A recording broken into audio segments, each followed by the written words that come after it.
Graça e paz, amada igreja. Nós vamos olhar agora para a palavra do Senhor e como nós bem ouvimos e fomos instruídos com atenção para entender o que o Senhor tem para nós nesta noite. Eu gostaria então de convidá-lo a abrir a sua Bíblia, a acompanhar a leitura que farei. Quero também pedir que deixe a sua Bíblia aberta, para consultarmos os versos à medida em que for falando sobre eles. No livro ou melhor dizendo, na carta de Paulo aos Romanos, no capítulo 12, onde eu vou continuar a mensagem dos versos 16 a 21, que de certa forma nós iniciamos no domingo passado, pela instrumentalidade do seminarista Jean, e que agora nós então fecharemos esse capítulo 12. Eu vou repetir para que você tranquilamente possa achar aí na sua Bíblia, Romanos, capítulo 12, do verso 16 até o verso de número 21.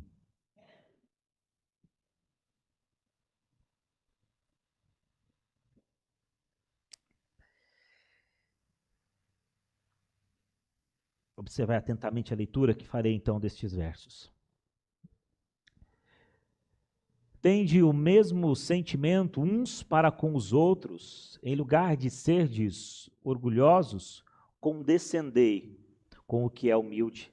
Não sejais sábios aos vossos próprios olhos, não torneis a ninguém mal por mal, esforçai-vos por fazer o bem perante todos os homens, se possível, quando depender de vós, tende paz com todos os homens. E não vos vingueis a vós mesmos, amados, mas dai lugar à ira, porque está escrito, a mim me pertence a vingança, eu a que retribuirei, diz o Senhor.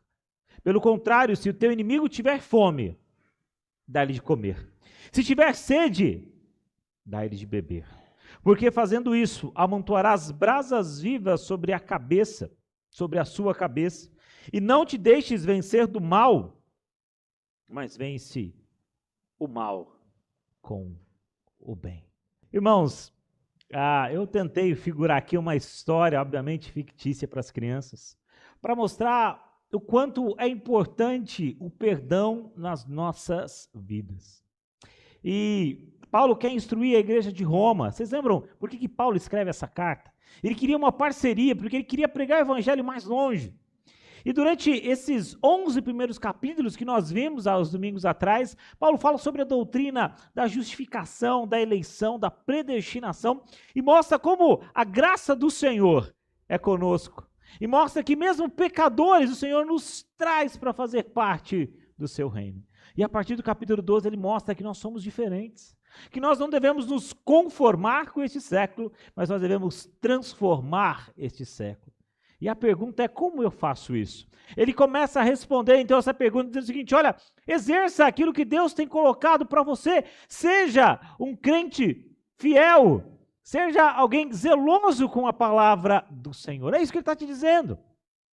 E ele vai dizer, para isso, exerça o seu dom. Sabe que nós somos diferentes, mas cada um aqui tem um plano especial no reino de Deus. Cada um tem aqui um dom, uma contribuição a dar para o reino do Senhor. Mas o problema é quando a gente lembra disso, a gente lembra que essas diferenças, em vez de nos fazerem o mais unidos para a honra e glória do Senhor, muitas vezes podem quebrar essa união. Não é verdade? Pode gerar talvez alguma intriga ou ciúme, por isso Paulo vai dizer assim, mas faça tudo isso lembrando que nós somos um corpo e cada um, nós precisamos uns dos outros. Nós precisamos que cada um faça isso. E é por isso que no sermão passado, nos versos anteriores que o seminarista Jean pregou, ele nos falou sobre a importância de um amor verdadeiro. E ele diz, olha, o amor não pode ser algo hipócrita. E essa palavra ela é muito interessante porque ela lembra, e a gente foi lembrado disso, ela lembra aqueles atores do passado, e é daí que vem essa palavra. Na Grécia era muito comum nos teatros os atores usarem determinadas máscaras. E essa máscara então vinha com uma cara de feliz ou triste, que não importava muito o que ele sentia naquele momento, mas ele estava ali para atuar. E hipócrita vem dessa ideia, eu estou fazendo alguma coisa, ou eu estou passando alguma coisa que na verdade pode ser o que eu não sinto. E ele vai dizer, o amor não deve ser assim, hipócrita, mas o amor ele tem que ser verdadeiro. Detestai o mal, mas você tem que amar de coração. E é entendendo então essa mensagem que agora nesse momento, continuando um pouco do que nós já ouvimos, eu quero falar sobre esse tema, vencendo o mal com o bem, vivendo em paz e humildade. Irmãos, e como é importante nesse tempo difícil nós olharmos para esse texto. E eu diria para vocês, irmãos, que talvez essa seja uma das lições mais valiosas, mas ao mesmo tempo mais difíceis que nós temos a aprender sobre a palavra do Senhor. E a primeira consideração que eu quero tratar com os irmãos aqui é que como comunidade cristã, como homens e mulheres de Deus, nós devemos entender e viver em humildade. Olha que interessante, porque o texto começa assim: tenham a mesma atitude de uns para com os outros. No verso 15 ele diz: considerai-vos as virtudes que Paulo apresenta, alegrai-vos com os que se alegram, chorai com os que choram. E agora vai dizer, olha, sejam condescendentes com as pessoas, tenham o mesmo sentimento de uns para com os outros. Ele se refere aqui, meus irmãos, mais do que a união doutrinária. É claro que ela é importante e nós entendemos isso, afinal de contas, nós estamos numa igreja presbiteriana. Mas certamente mais importante para o povo de Deus que crer nas mesmas coisas, é importante que nós vivamos para o Senhor. E quando ele diz que tenham o mesmo sentimento de uns para com os outros, ele está dizendo assim: olhe para a pessoa que está do seu lado e a considere como um servo do Senhor. Alguém que, como você, tem as suas falhas e pontos fracos, mas é alguém que também busca amar o Senhor de todo o seu coração. Mas para isso, irmãos, é importante que a gente considere o que Paulo diz aqui na carta. Sede, então, quando ele diz aqui, no verso 16, onde fala, tendo o mesmo sentimento de uns para com os outros, em lugar de serdes orgulhosos, sede humildes. E, meus irmãos, a humildade é uma característica essencial para o Evangelho. Alguém que é orgulhoso não entendeu ainda o que de fato é ser cristão. Alguém que é orgulhoso não entendeu ainda que o sentimento de orgulho, ele nasce num coração que não conhece a Cristo. Na comunidade cristã, meus irmãos, não devemos nos julgar superiores às pessoas. Às vezes a gente tem a mania de falar que determinadas pessoas são os grandes servos do Senhor. Mas servo é servo. Servo não tem grandeza. Todos nós aqui, meus irmãos, pela graça do Senhor, entendemos que nós somos iguais perante o Senhor. Nós exercemos, claro, dons distintos uns dos outros, mas nós somos iguais perante Deus. E se nós somos iguais, todos pecadores eleitos que carecem do Senhor, a minha pergunta então é: por que eu vou me orgulhar de alguma coisa? Por que eu vou me orgulhar de algo? Porque, irmãos, nós estamos aqui, e fomos lembrados disso quando cantamos, nós estamos aqui pela graça do Senhor. Não acho que você está aqui porque você é mais bonito, mais inteligente, e porque se você não estivesse aqui na igreja, Deus não poderia executar a sua obra nesse mundo. Não tem esse sentimento, meus irmãos, não tem esse sentimento.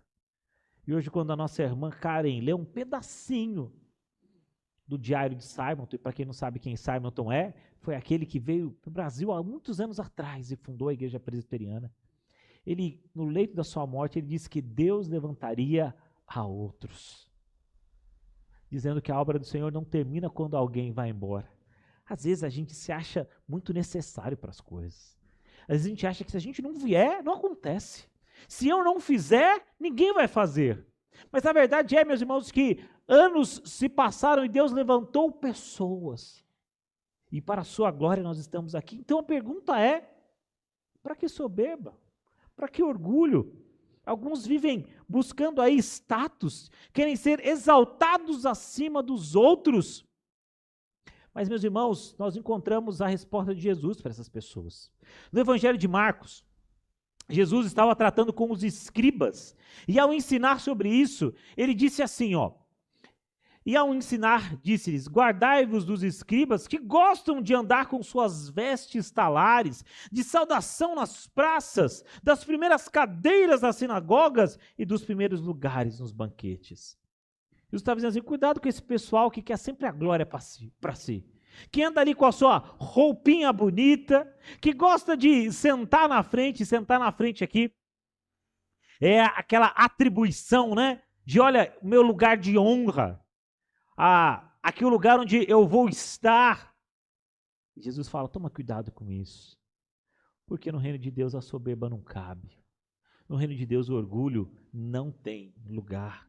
E Paulo, meus irmãos, está nos advertindo contra uma vida motivada pela ambição carnal. Porque querer ser o primeiro, ou querer ter um status, ou querer estar em evidência, é algo que desde a nossa juventude nos chama atenção.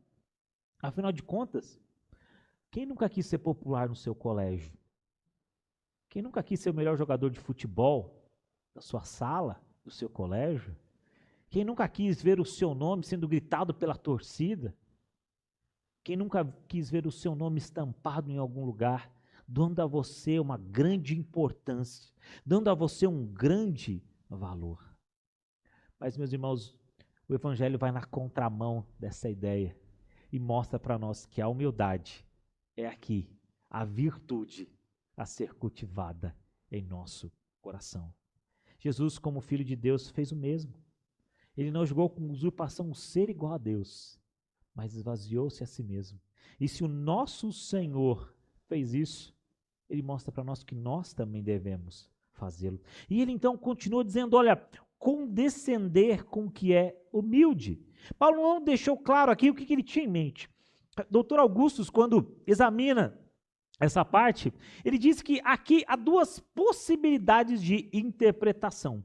Ou seja, nós podemos entender que Paulo está nos dizendo para que nós nós tenhamos atividades que sejam humildes. Ele está dizendo, olha, não ligue para o que você é, pelas coisas que você estudou, pelo tanto de conhecimento que você tem, não seja altivo, não seja orgulhoso, mas ao contrário, faça aquilo que está nas suas mãos, mesmo que seja uma atividade talvez mais humilde. Não se importe com isso, se a igreja precisa disso, faça isso. Portanto, irmãos, não há demérito nenhum em de repente chegar mais cedo e varrer a calçada da nossa igreja. Não há demérito nenhum nessas atividades que nós a consideramos mais simples, talvez. Mas Paulo vai dizer, condescender com isso. Ou talvez uma outra interpretação também possível é nos alegrar com as pessoas a despeito de classe social. E quando Paulo fala isso, nós estamos falando para uma igreja que estava no centro do mundo antigo. Roma era a grande capital de todo o império. Era o lugar onde os mais abastados estavam. E, consequentemente, isso também era uma realidade na igreja. Tinham pessoas de posse naquela igreja. E ele está dizendo, olha, mesmo que você tenha muitos recursos desse mundo, se alegre com o irmão que é mais humilde. Converse, tenha amizade com ele. Porque a ideia do apóstolo Paulo é dizer o seguinte, irmãos, nós somos um em Cristo. Nós somos um corpo. Nós precisamos uns dos outros condescender com o que é humilde. Ou seja, não importa a sua condição, mas o que importa, meus queridos, é que em Cristo, eu e você somos um. Em vez de viver em arrogância, em altivez, fale com todo mundo, converse com todo mundo. Seja a pessoa mais sábia, inteligente, abastada. Seja a pessoa mais simples, talvez com não tantos recursos intelectuais assim. Mostre que você ama independentemente daquilo que a pessoa é. Mas eu amo porque você está em Cristo assim como eu. E ainda falando de ser humilde, Paulo diz, olha, para isso, olhe para você com cuidado. E olha o que Paulo diz, não seja sábio aos seus próprios olhos. Isso, de certa forma, mexe um pouco com a gente. Não seja sábio aos seus próprios olhos. Como nós devemos pensar de nós mesmos? É muito comum a gente achar que a gente é bom demais naquilo que a gente faz. não é? É muito comum a gente achar que a gente é sábio demais e que as nossas opiniões são sempre as melhores. Não é verdade? Quando o técnico de futebol do seu time mexe errado, você já sabe que ele mexe errado, você já fala, olha, se eu fosse o técnico, meu time ganhava. Aliás, é assim que a gente faz na Copa do Mundo, não é? A gente sempre acha que a gente é melhor. A gente sempre acha que o nosso candidato a deputado, governador, enfim, é o melhor. Não é assim? Porque a gente entende muito de política. Mas a verdade, meus irmãos, é que a gente não é tão sábio quanto a gente acha. E Paulo vai dizer, a sua sabedoria não deve ser reconhecida por você mesmo, mas pelos outros. Você não pode tocar trombetas para você mesmo. É como se você subisse no pódio e você mesmo pegasse a medalha de ouro e colocasse em você e falasse assim, eu sou o melhor, eu tenho a medalha de ouro. Não é isso que a palavra de Deus nos ensina. Em outras palavras, não pense que você é muita coisa, que você é muito melhor do que todos e que todos deveriam dar para você o primeiro lugar, ou que você deveria estar na frente de todas as pessoas. Isso é interessante pensar, porque muita gente vai embora da igreja, sabe por quê? Porque diz assim, olha, mas eu trabalhei tanto na igreja e as pessoas lá não reconhecem o meu valor, não reconhecem o meu trabalho.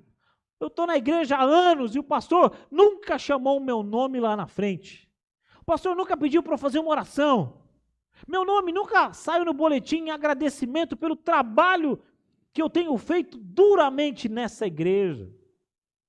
É interessante, porque quando a gente olha alguém pensando assim, a gente sabe que ele não está trabalhando para o Senhor, mas ele está buscando o quê? A sua própria glória. O que ele quer? Ele quer ser reconhecido. Eu quero que o meu nome seja o nome do salão social da igreja. Eu quero que quando eu morrer, a Rua Briteiros deixe de ser Rua Briteiros, para ser Rua Reverendo Samuel Gomes. Irmãos, não pense de nós mais do que convém. Não seja sábio aos seus próprios olhos. Se a palavra de Deus então falou para a gente, ó, baixa a bola aí. Ela vai dar agora para nós uma segunda questão importante para nós pensarmos. E a segunda questão é, não retribua a ninguém mal por mal. E agora entrou. Se já estava difícil quebrar o meu orgulho, Paulo dá mais uma porrada no meu orgulho agora.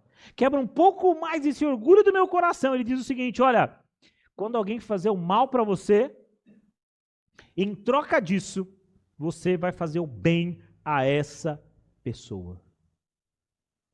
Aí você diz, pastor, acho que está ficando muito difícil essa mensagem. Eu também acho, irmãos. Mas é o que Paulo está nos dizendo aqui, é o que a palavra de Deus está nos instruindo. Talvez a gente pudesse ilustrar um pouco disso. É como se você estivesse dirigindo o seu carro e alguém te fechasse. E você, rápida e instantaneamente, pisa no acelerador, fica pareado com ele. Você abre o vidro e o que você diz para ele? Deus te abençoe, meu irmão. Vá em paz. É isso que a palavra de Deus quer que você faça. Não pague o mal que te fizeram com o bem. Meus irmãos, nós somos imperfeitos, nós tropeçamos em muitas coisas, a gente sabe disso. As pessoas nos decepcionam, mas nós também decepcionamos as pessoas. A gente pensa que não, mas nós decepcionamos os outros. E pela nossa imperfeição, muitas vezes a gente gera sofrimento nas pessoas que nós amamos. Por isso, a palavra de Deus faz um convite sincero para nós. Difícil, é claro, mas importante, para que você olhe para o seu coração. E olha, irmãos, o que eu estou falando aqui foi o que Cristo deixou como marca em todo o seu ministério. Quando Jesus estava sendo crucificado, no momento em que ele estava indo, ele olha para aquela multidão que tinha falado algum tempo atrás, crucificam, e ele diz, Pai, perdoa-lhes, porque não sabem o que fazem.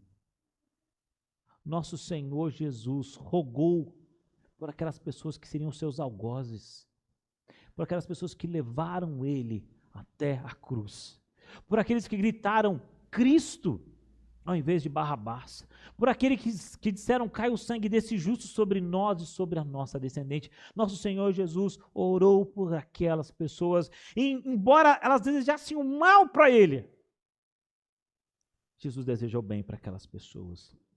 Portanto, meus irmãos, não devemos retalhar. Pagar o bem com o mal é demoníaco.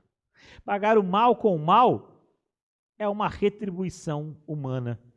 Mas pagar o mal com o bem é graça divina. Mesmo quando recebemos o mal, devemos nos esforçar em tudo para fazer o bem perante os homens. Além disso, sabemos que qualquer bem que possamos fazer em resposta ao mal é obra da graça de Deus sobre as nossas vidas. William Hendricks diz: Paulo combate aqui, meus irmãos, dois erros estritamente relacionados. O primeiro é a vingança. O desejo que a gente tem de ver aquela pessoa que nos aplicou determinado sofrimento sofrer também. E o segundo é a pretensão de assumir a função de magistrado civil, ou seja, fazer justiça com as próprias mãos. A palavra de Deus, meus irmãos, claramente condena o espírito vingativo. E mais do que isso, ele olha para a palavra de Deus, diz para nós que a vingança pertence ao Senhor. É duro pensar assim, né? Porque quando alguém me bate, eu quero bater também. Quando alguém me fere, eu quero ferir também. Quando alguém maltrata a minha família, eu quero maltratar essa pessoa também. Mas, irmãos, o cristianismo, ele é tão profundo em nosso coração. E o Espírito Santo fala para nós que o que nós devemos fazer é justamente, uma vez sendo maltratados, agora a gente trate bem essas pessoas. E Paulo vai ainda dar mais um golpe, quando ele fala sobre vingança, ele vai entrar ainda mais nesse tema, e ele diz assim: pelo contrário, se o teu inimigo tiver fome, dai-lhe de comer. Paulo então aprofunda mais isso, ele diz o seguinte: não é só fazer o bem para quem fez o mal, mas é desejar o bem para aquela pessoa que deseja você o mal. Olha como fica um pouco mais difícil. Olha como fica um pouco mais complicado. Irmãos, eu espero que você não tenha feito, e assim deve ser a nossa vida, não tenha feito nenhum inimigo por aí. Mas a verdade é que ao vivermos o Evangelho, ao sermos honestos em nossos relacionamentos, em nossa atividade, isso não vai trazer para nós, muitas vezes, amigos, mas inimigos. Não que a gente os tenha feito, não que a gente odeie pessoas, mas pelo contrário, nosso Senhor Jesus, por andar e por viver a verdade, foi odiado pelos escribas. E ele nos disse que todo aquele que quer viver piedosamente, assim também será perseguido. Portanto, nós teremos sim pessoas que não farão bem para nós. E por que não dizer, teremos sim inimigos nesse tempo. E o que Deus está dizendo para nós aqui é que nós devemos, então, agora, entendendo quem nós somos, não julgar com mal essas pessoas. E olha que exemplo que ele dá aqui. Ele diz que se o teu inimigo tiver fome, dai-lhe de comer. Se aquela pessoa que te maltratou, que fez mal para você, que fez até você perder o emprego, um dia chegar na sua casa, bater na sua porta e te pedir um prato de comida, sabe o que a Bíblia diz para você fazer com ele? Para você atender à necessidade dele, para você oferecer para ele. Irmãos, notem que a palavra de Deus diz, é assim que nós devemos proceder.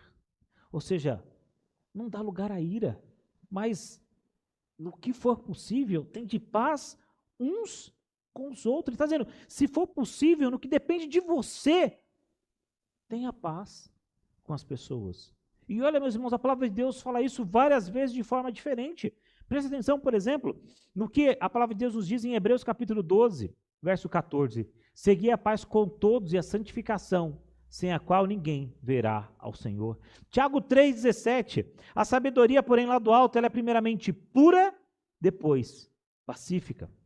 Mateus capítulo 5, verso 9. Bem-aventurados são os pacificadores, porque serão chamados filhos de Deus. Aqueles que são filhos de Deus são filhos da paz. Não é à toa que o nosso Senhor Jesus é chamado de o príncipe da paz. O evangelho é chamado de o evangelho da paz. E a Bíblia nos orienta a ter paz uns com os outros. Essa exortação, meus irmãos, é viver em paz com todos os homens. Mas notem que aqui há um limite. Se possível, diz a palavra. Ou seja, é bem provável que em determinados momentos não será possível a paz. Porque a gente não pode negociar a paz em troca da verdade. Tem de paz sim uns com os outros, mas isso não pode me custar a verdade. Tem uma frase de Lutero muito bonita quando ele diz assim: a paz, a verdade sempre e a paz se possível. Ou seja, eu vou ter paz com todas as pessoas, mas meu compromisso é sempre com a verdade. Meu compromisso é sempre com a palavra do Senhor. Meu compromisso é não me acovardar diante das dificuldades que eventualmente eu venha a ter. Irmãos, é preciso entender isso com profundidade. Sabe por quê? Porque nós vivemos num tempo em que o cristianismo, ou digamos as igrejas evangélicas no Brasil, são na sua boa parte igrejas de cunho neopentecostal, que infelizmente abraçaram uma teologia chamada teologia da prosperidade, que basicamente prega que aquele que é crente, ele não passa privações desse tempo, e se assim o está fazendo é porque está vivendo errado. Ou seja, o crente é aquele que tem o melhor emprego, tem o melhor carro, tem a melhor saúde, tem a melhor família. Ele está dizendo, olha, crente mesmo é aquele que vive assim. E a palavra de Deus não nos orienta a isso. O que a palavra de Deus nos diz é que nós enfrentaremos sim oposição. E é por isso, meus irmãos, que eu entendo que o cristianismo, ele sempre é e sempre será a religião mais perseguida do mundo. Talvez você olhe para mim e fale, pastor, eu entendo isso, mas aqui no Brasil nós vivemos um tempo de paz. Aliás, todos nós viemos à igreja sem que nenhum policial, e hoje quase que isso acontece com a gente, sem que nenhum policial nos parasse. Não é verdade? Você não foi parado porque você levava uma Bíblia para a igreja, mas cuidado com isso, porque isso não é o normal do cristianismo. Lugares afora, ser cristão é a mesma coisa que ter ou ser declarado como alguém que vai morrer. É assinar a sua pena de morte. Por isso, então, quando nós passaremos sim pela perseguição, não tenha preocupação quanto a isso, né? Você vai passar. Boa parte da igreja cristã que se diz evangélica no Brasil, ela não vai subsistir, porque é uma igreja fraca, que olha para a palavra de Deus como palavras mágicas, que não interpretam e não vivem os conceitos que a Bíblia tem, que não estão preparados para entender, como Paulo disse, que ele sofreria por Cristo. E é assim, meus irmãos, que a palavra de Deus, então, nos orienta. Cuidado com isso.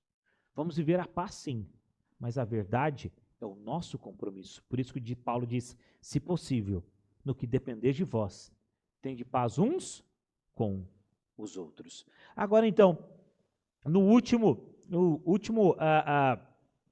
trecho, nos versos 20 a 21, nós somos lembrados sobre vencendo o mal com o bem. E assim, então, a palavra de Deus nos diz, pelo contrário, se o teu inimigo tiver fome, dá-lhe de comer. Se tiver sede, dá-lhe de beber. Porque fazendo isso, amontoarás brasas vivas sobre a sua cabeça. Meus irmãos, a palavra de Deus está dizendo para nós sobre como tratar os nossos inimigos. E ele está dizendo que quando nós o tratamos bem, nós estamos amontoando brasas vivas sobre a sua cabeça. E a sua cabeça aqui não se refere à cabeça de quem faz o bem, mas se refere daquele, o seu inimigo. Aqui, meus irmãos, há duas interpretações bem possíveis aqui. A primeira delas é o seguinte, quando nós fazemos o bem para alguém que faz o mal contra nós, essa pessoa fica com a consciência pesada. Deixa eu tentar exemplificar o que eu quero dizer para vocês. Algum tempo atrás, um amigo meu, pastor, estava num campo muito difícil. E depois de várias pregações, ele começou a discipular uma família. E feliz porque essa família estava se chegando ao evangelho. Só que dessa família, o pai, ele estava hostil ainda ao evangelho. E ele então fez algumas visitas a essa casa. E infelizmente, numa dessas visitas, aquele pai não só discordou do pastor, como também o agrediu fisicamente. Vocês imaginam o que é para um pastor com uma Bíblia na mão ser agredido na casa de alguém? É claro que, como homem de Deus, ele não revidou, pelo contrário, ele foi embora daquela casa. E talvez a nossa reação normal seria do seguinte, da gente revidar. Da gente pensar o seguinte, quando eu puder, eu vou fazer algum mal para essa pessoa. Mas sabe o que mais me chamou a atenção na atitude desse pastor? Ele disse para mim que depois daquele momento ele começou a orar, pedindo para que o Senhor desse para ele uma oportunidade, para ele fazer o bem àquele homem. Semanas depois, a esposa daquele homem passa mal. E não tem ninguém ali perto com o carro para levar ela ao médico. Mas sabe quem estava lá? O pastor. Nessa hora, sejamos sinceros, o que você faria? Eu aceleraria meu carro para outro lugar, né? Ia fazer que nem Jonas, em vez de ir para Tarsis, para Nínive, eu ia para Tarsis, né? Mas o pastor gentilmente foi à casa daquela pessoa, socorreu a sua esposa e levou até o hospital. Irmãos, é disso aqui que a palavra de Deus está falando. É disso aqui que a palavra de Deus está nos instruindo nesta noite. A mostrar para esse mundo que nós somos diferentes. Não pelas nossas forças. Porque quando eu olho para tudo isso, e eu quero ser muito sincero com você, quando eu olho para todo esse texto, para todo esse ensino do apóstolo Paulo, depois de ter lido algumas vezes, de ter estudado esse texto, sabe o que eu penso, irmãos, de verdade? Que eu não sou capaz de fazer isso. Eu não sou capaz de amar desse jeito.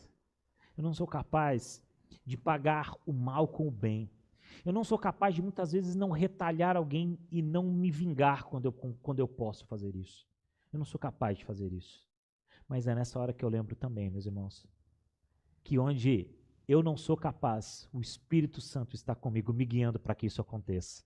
E isso aqui, meus irmãos, que eu estou falando para os irmãos, só pode ser verdade naqueles que nasceram de novo. Isso aqui só pode ser verdade para aqueles que têm o Espírito Santo no seu coração. Isso aqui só é verdade para aqueles que um dia, sinceramente, confessaram Jesus como o seu Senhor e como o seu Salvador. Porque isso, meus irmãos, não depende das nossas forças, mas depende do Evangelho de Cristo Jesus, que foi plantado em nosso coração, dar os seus frutos. E é por isso que eu oro, pedindo, Senhor, sozinho eu não consigo fazer tudo isso. Mas se o Senhor estiver comigo, eu consigo tratar bem o meu inimigo. Eu consigo amar de forma não fingida. E é só assim que eu consigo caminhar com o Senhor. Irmãos, trate o seu inimigo com bondade, pois isso envergonha a sua mente. Então, a ideia aqui, voltando aqui à interpretação, brasas vivas significa isso. Deixar a consciência daquela pessoa pesada. Mas uma segunda interpretação muito possível é que brasa, normalmente na Bíblia, significa, ou fogo, significa o quê? Condenação. Quando nós tratamos bem alguém que nos tratou mal, é como se nós fizéssemos um depósito a mais na conta de condenação daquela pessoa. É como se ela levasse, digamos, mais um castigo por fazer mal a alguém que lhe fez bem. Essas duas interpretações aqui são possíveis nesse texto. Portanto, ele vai dizer, e amontarás brasas vivas sobre a sua cabeça. E ele termina então no verso 21 dizendo, não deixais vencer do mal, mas vence o mal com o bem. E quando eu penso nisso, irmãos, vários exemplos eu acho que eu poderia citar, mas eu queria deixar um exemplo importante e bonito e tocante para o nosso coração. Você já leu a história de José do Egito? Já não leu? Você lembra como José chegou até o Egito? Ele foi espancado pelos irmãos, jogado num poço, depois vendido para os mercadores. Os seus irmãos voltam para casa e falam o que para o seu pai? Que ele havia sido devorado por feras. Anos depois, o período de grande fome se acerca de toda aquela região. Os seus irmãos vão então até o Egito, que tem alimento para comprar comida. E chegando lá, se deparam com quem? Com o seu irmão. Depois de algumas investidas, conversas, reconhecimentos, não reconhecimentos, José se dá a conhecer. E naquele momento, irmãos, era o momento do quê? Da vingança. Era o momento de olhar para toda a raiva acumulada no coração e falar: agora eu vou despejar toda a minha raiva em vocês. Todo o mal que vocês fizeram contra mim, vocês vão sofrer. Porque naquele momento, meus irmãos, José podia ter pedido para prender todos os seus irmãos e açoitar todos os seus irmãos. Está entendendo isso? Mas sabe o que ele faz? Primeiro, essa raiva que eu disse, ele não acumulou no seu coração. Ele perdoou. Sabe o que José fez? Ele venceu o mal com o bem. Ele perdoa seus irmãos, mas mais do que isso, ele traz os seus irmãos para morarem com ele. E a nação de Israel só sobrevive porque agora eles têm mantimento aonde? Perto de José. A nação de Israel só sobrevive porque José foi perdoador. Porque José não deixou que o mal vencesse o seu coração, mas ele venceu o mal com o bem. Irmãos, eu quero concluir a minha mensagem percebendo que há aqui nesse texto um claro chamado à humildade e à confiança na justiça de Deus, a prática da bondade em meio ao bem. Como cristãos, nós reconhecemos que nós não podemos cumprir todos esses mandamentos por conta própria, mas nós dependemos totalmente da graça de Deus. E a minha oração é que o Espírito Santo continue a nos transformar, a fim de que possamos viver de acordo com a vontade divina, para a glória de Deus e para o bem daqueles que nos cercam. Em tempos de paz, é preciso lembrar, meus irmãos, que um dia nós precisaremos perdoar os nossos ofensores. É preciso lembrar que a vingança não pertence a você. É preciso lembrar que você não deve ser vencido pelo mal, mas que você deve vencer o mal que te fazem com o bem. Mas é preciso lembrar que tudo isso só é possível porque o Espírito Santo fala ao nosso coração. Que Deus, em sua infinita graça, nos abençoe e nos capacite a viver de forma profunda a mensagem que nós aprendemos nesta noite.